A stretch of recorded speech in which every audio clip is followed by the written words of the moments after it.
The wind in 1882 Montana did not blow. It hunted. It came screaming down from the northern mountains like a living thing with teeth, swallowing the sky and burying the earth under a white rage. The plains disappeared. The trees bent low like they were begging for mercy. It was the kind of storm that erased men without leaving a mark behind. Luke Callahan had lived in Montana long enough to know the difference between a hard winter and a killing one. This was a killing one. The snow lashed against his face like sandpaper as he pushed Bess forward through drifts that reached her chest. His beard was crusted with ice. His wool coat was stiff with frost. He had already lost 3 calves that morning, frozen solid, standing as if they were still alive. The land always took something, but he had not expected it to try and take her. Bess stopped first. Her ears snapped back. She snorted and refused to move. Luke squinted through the storm. At first he saw nothing, just white chaos. Then a shape, a dark shadow buried in the drift. He slid from the saddle, snow swallowing him to the knees. His hand hovered near his revolver as he forced his way forward. It was a carriage, not the rough kind used by ranchers. This one was painted deep blue, trimmed with gold, meant for town roads and polished streets. It was shattered, one wheel gone. Wood splintered. A dead horse lay half buried nearby, legs stiff and reaching for the sky. Someone had crawled away. Well, Luke followed the faint drag marks through the snow. 20 steps later, he found her. She was face down, almost covered by the drift. Dark hair frozen to her cheek. Fine wool coat torn open. Silk stockings soaked and stiff with ice. She looked like she belonged in a ballroom, not dying in a Montana blizzard. He rolled her over. Her skin was blue, her lips cracked. He tore off his mitten and pressed his fingers against her neck. Nothing. He pressed harder. There. A faint flutter. Alive. He did not think about who she was or why she was there. He just acted. He wrapped her in his coat and lifted her. She weighed almost nothing, like carrying a memory instead of a person. Getting her onto Bess was a fight. The horse did not like the limp weight or the smell of fear, but Luke forced it. He climbed up behind her and pulled her tight against his chest. He rode blind through the storm. Every step felt like the last. Yet when his cabin finally appeared through the white fury, it looked like a miracle carved from ice. He dragged her inside and slammed the door against the screaming wind. Silence fell heavy. He built the fire first. Flames roared to life, filling the cabin with heat and light. Only then did he turn back to her. He cut away her frozen boots, peeled off silk stockings, removed wet layers before the cold could finish what it started. He worked fast and careful, eyes turned away when needed, and he wrapped her in his only blankets and forced a few drops of whiskey past her lips. "Fight," he muttered. "You fight now." Hours passed. The storm raged outside, but inside the cabin, the fire held. Near dusk, her eyes opened. Gray, sharp, afraid. She jerked back from him, clutching the blankets to her chin. "Easy," Luke said, holding his hands open. "You're safe." "Where am I?" "My cabin." Her gaze swept the room, the rifle on the wall, the rough table, and the scarred man standing near the fire. "Who are you?" she whispered. "Luke Callahan." She hesitated before answering. "Anna." The lie was thin. Luke knew it, but he did not push. The storm trapped them for 3 days. 3 long days in a cabin meant for one man. She moved differently than anyone he had ever known. Every word careful, every gesture precise. Even drinking from a tin cup, like it was fine china. On the second night, she broke. Fever dreams spilled her secrets. "Langley," she whispered in her sleep. "Father's ranch. They'll take it." Luke stiffened. Langley was not just a ranch. It was the largest spread in the territory. An empire of cattle and land stretching farther than most men could ride in a day. By morning, she told him part of the truth. Her real name was Victoria. Her father had died 2 months earlier. His foreman, Silas Morgan, had tried to force her to sign over the ranch when she refused, and he arranged the ambush that destroyed her carriage. He had meant for her to disappear in the storm. Luke listened in silence. Outside, the wind finally died. The world turned bright and deadly quiet. Then came the wolves, a whole pack, drawn by the scent of livestock. Luke went out to protect his mule and horse. Gunshots shattered the silence.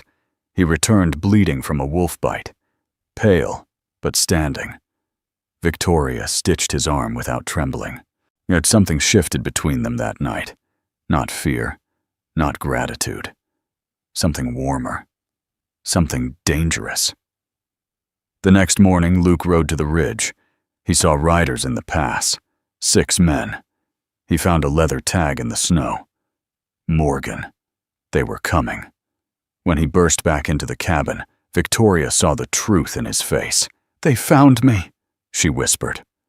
Luke barred the door, loaded the rifles, handed her a revolver.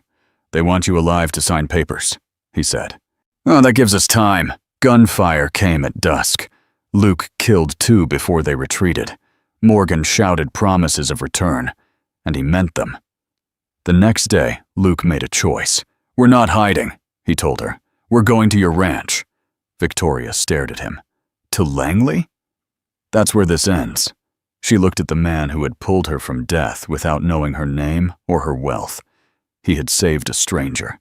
He did not know he had saved the richest woman in Montana. And now he was ready to fight for her land like it was his own. She nodded once.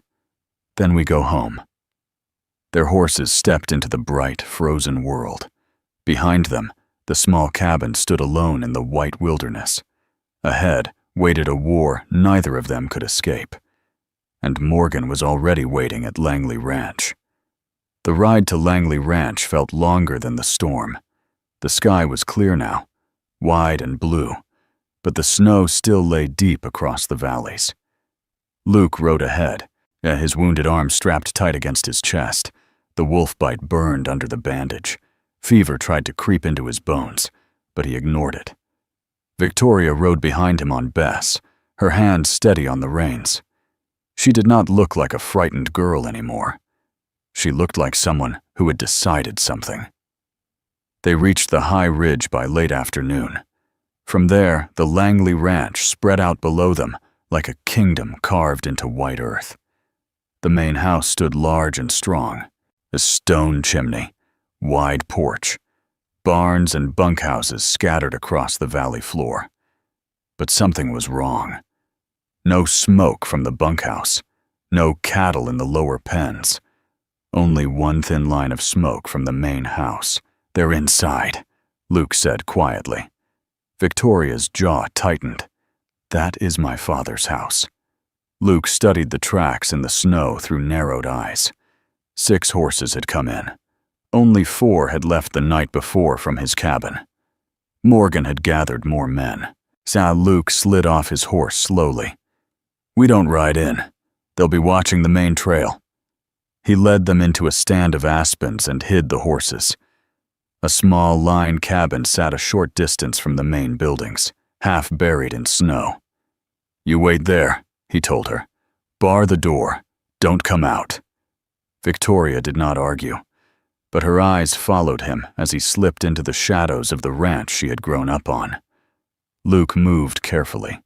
He knew ranch layouts, knew where men stood guard, and knew where light spilled from windows. Voices drifted from the main house. Laughter, the clink of glass.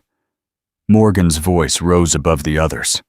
"She's dead," Morgan said. "Storm took her. I told you. The ranch is mine once the papers are signed." "And if she ain't?" another man asked. Morgan laughed. "Then we finish it proper." Luke's hand tightened around his revolver. Morgan had already forged papers. Already decided Victoria was a ghost. Luke started to move back toward the cabin. He needed to tell her, needed to make a plan. Then a sound behind him froze his blood. Crunch of snow. He spun. Victoria stood there, rifle in her hands. Her face was pale, but steady. "He is in my father's house," she said. "Get back," Luke whispered harshly. "Oh, you'll get yourself killed. I have been running since the carriage," she said. "I will not run on my own land." Before he could grab her, she stepped into the open yard. "Silas Morgan!" she shouted. The laughter inside stopped. The front door swung open. Morgan stepped onto the porch. He was broad, heavy, with a thick beard and cold eyes. For a moment he looked confused. Then he smiled. "Well," he said slowly, looks like the storm didn't finish you." Victoria stood at the bottom of the steps.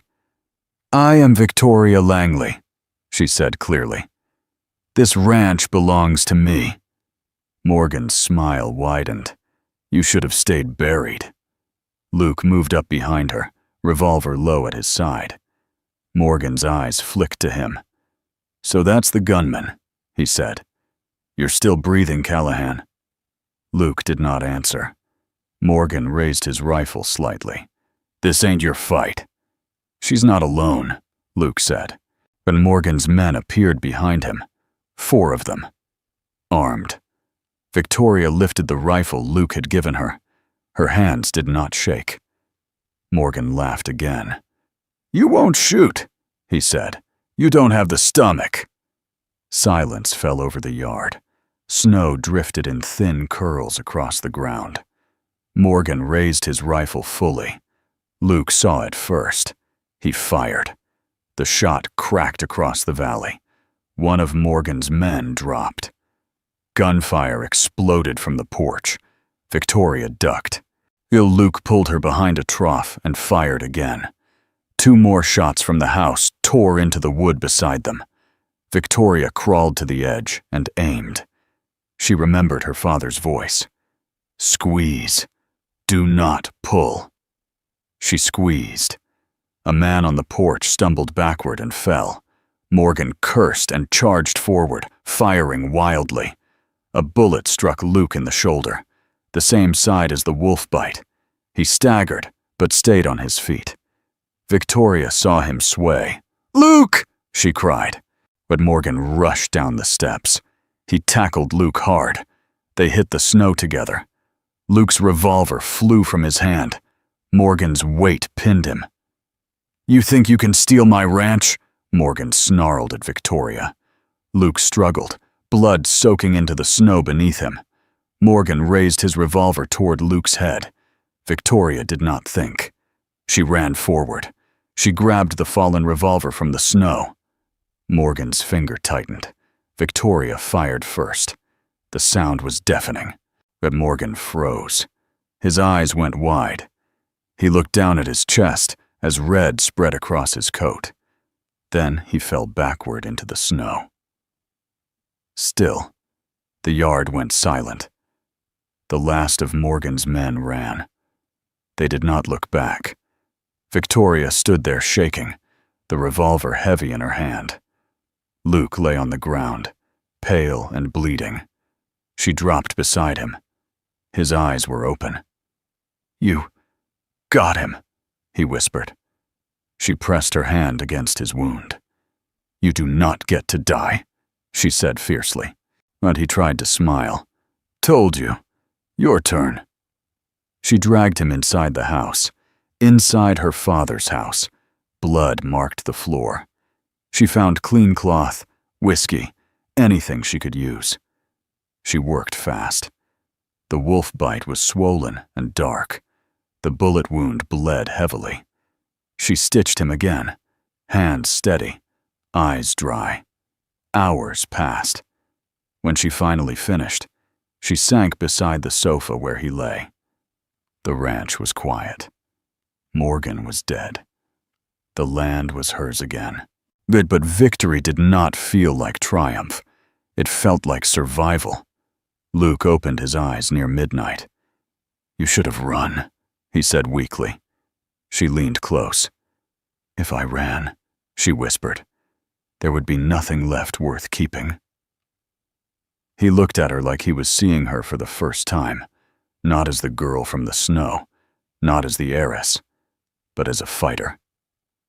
Outside, the wind moved softly across the valley. Inside, 2 survivors lay in the wreckage of war. And for the first time since the storm began, the land was quiet. Spring did not come gently to Montana. It broke the land open. The ice on the river cracked with loud thunder.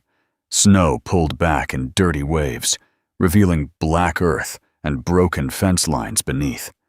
The world smelled of mud and meltwater, and something new trying to grow.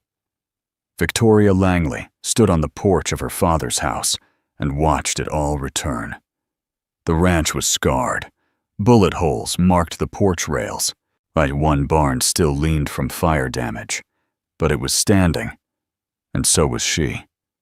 Inside, Luke Callahan lay near the window where the sun could reach him. His right shoulder was shattered from Morgan's last shot. The wolf bite had nearly taken his arm. For 10 days he drifted in and out of fever, caught between this world and the next. Victoria did not leave his side. She forced broth between his lips, changed bandages, held his hand.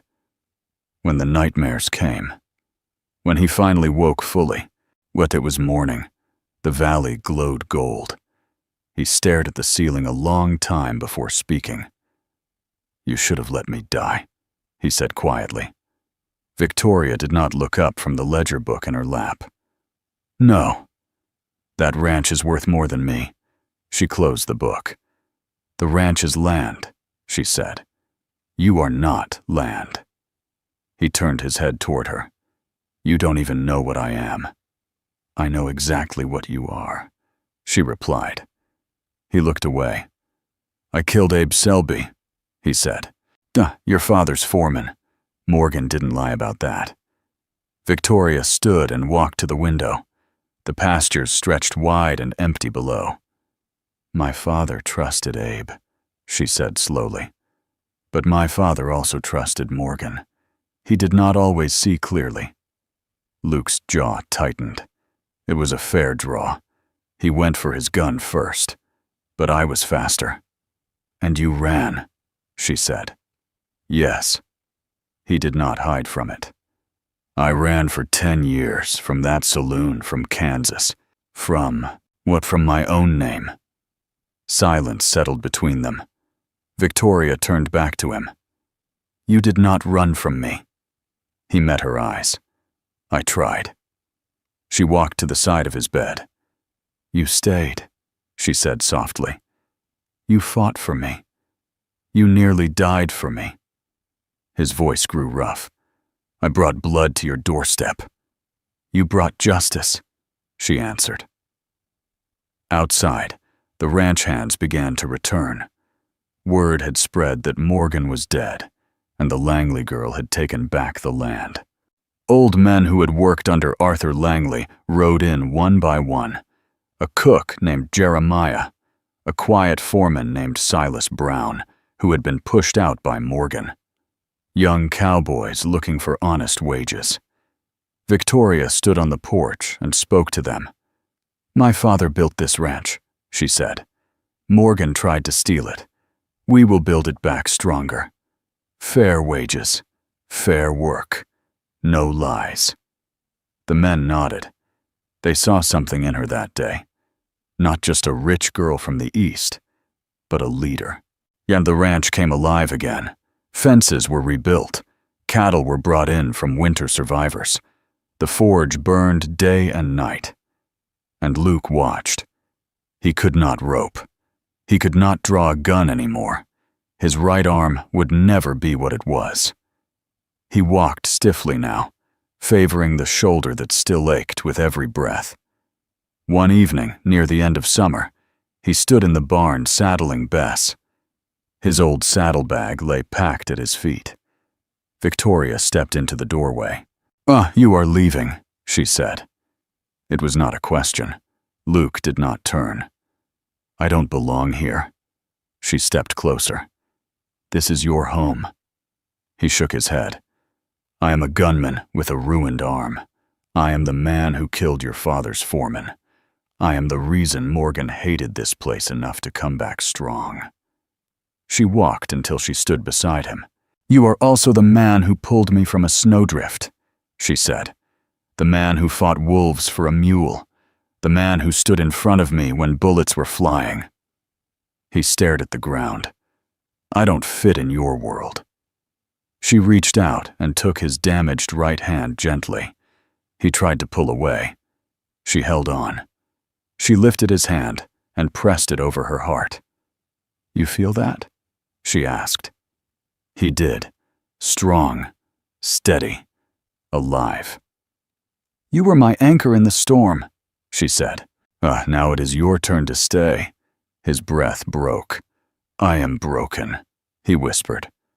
She smiled faintly. "Good. So am I." He looked at her. No hesitation, no doubt, just truth. He let the saddle strap fall from his hand, and he stayed. Months later, the ranch was thriving again. The hills turned gold under a wide autumn sky. Victoria rode beside Luke through the high pasture. His right arm rested in a leather sling, but his left hand held the reins steady. He was not the fastest rider anymore, but he was there. She looked at him. "You did not know who I was when you saved me," she said. He smiled slightly. "I didn't need to." "You saved the richest woman in the territory," she teased. He shook his head. "I saved a woman freezing in the snow." She guided her horse closer until their knees touched. "And I saved a man who thought he did not deserve a home." They rode in silence for a long moment. Wind moved through the tall grass. Cattle grazed peacefully below. The land was theirs, not because of wealth, not because of law, but because they had fought for it together. And this time, neither of them ran.